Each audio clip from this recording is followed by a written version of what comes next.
game, but finished with a triple-double tonight.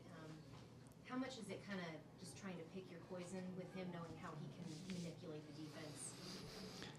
Yeah, I think he had one shot at halftime. Yeah, there's a little bit of both, and we were going to try to take it out of his hands when he got it in the post, but just never went to the post. He was just catching it. They do such a great job of cutting, really force your defense to be on point, be extremely physical to try to steer them into our switches. That's how they get all the paint points. So always up there in the league in paint points, just because of all the cutting through him. So, yeah, it's pick your poison. He had a little bit of everything. Even if we wanted to try to make him score, I think he was in that mode of really finding his teammates and did a great job. In talking to some of the guys last night, they were saying just needed to get off to better starts, to not be playing from behind. Just what do you need to see in order for that to happen? What needs to happen? I think last night was a pretty good start. Tonight we obviously got behind early, tried to stabilize a little bit where we were 4-6 points down. Then once we got into the second unit, it felt like we, were right back into the game early in the second quarter, and then the end of the second quarter hurt us. Single digits, and then it goes to 17. The end of the second quarter really hurt us. Again, it was all at that high post area. They got us with some switches. They got a little bit of everything. They had a three. They had some layups. I think they had multiple layups. So that end of the second quarter really hurt us. So can you pinpoint anything to why, the halftime deficits are there? Is there anything that you're seeing trending-wise that's leading to that so far? Yeah, I think 3 games in a row, we have to try to dig ourselves out. Last night, I think it was the end of the second quarter. I think tonight was the end of the second quarter.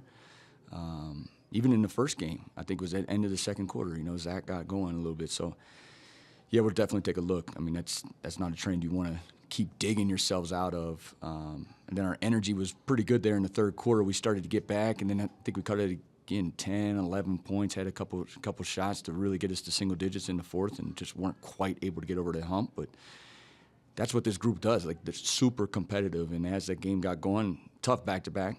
No excuses, tough back-to-back. But we stuck in there. We hung in there to make it early in the fourth quarter, that push to where, they were the ones that were calling timeouts, and then we just couldn't quite get over it. Which leads me to, I think you guys had it down to 12, and then it's a turnover, delay a game, obviously book to defense to the turnover, leads to tag, another turnover. Like the numbers show it, but what are you looking at and going, okay, this is maybe a teaching moment or something that you guys can learn from that kind of stretch where the game was still there to be had, yeah, and then just didn't turn the ball over. Yeah, I think no matter who you are, the second night of the back-to-back, everyone feels a little different. And again, no excuses. It's just like we fought our way into it, and then the free throws don't help us. Like we just gave them points on top of the turnovers, the free throws that they were able to get. We were right there, and then at those moments, that's when we all feel that it was a major moment of make or break. And we'll have to look at the film of exactly what happened all in that. And I think Grayson got involved, and I think it was a complete accident. So that was when the feeling of.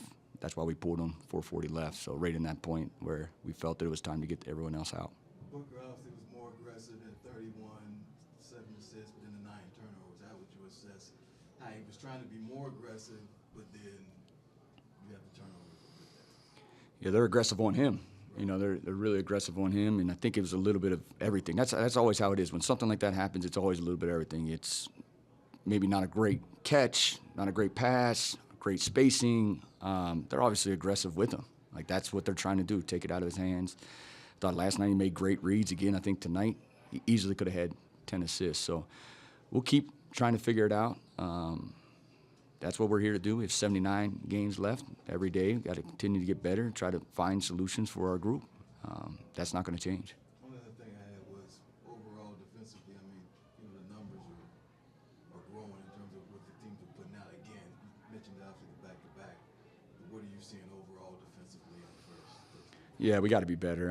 There's no excuse for that. We're going to have to be better there defensively. This is a defensive-minded group at times. And then we just lose our way. But we're 3 games in. There's a sample size to all this. a lot of that is who you play. I think we've played some good offenses. I think historically those three teams are going to be, and this year they'll be pretty good. So we'll keep looking. We'll keep looking, find ways to guard better, find ways to attack better. But yeah, 133, doesn't matter where you're at. That's probably not going to get it done. Thanks, Coach. All right. Thank you all.